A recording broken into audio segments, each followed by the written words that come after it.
ఈ రోజున సూర్య భగవానునికి పూజ చేసుకోవలసిన అమృత గడియలు ఉదయం 5:43 నుండి ఉదయం 8:45 లోపు మంచి శుభ సమయము.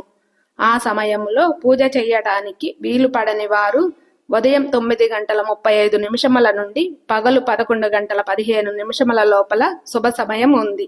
ఆ సమయంలోనైనా సూర్య భగవానునికి పూజ చేసుకోండి.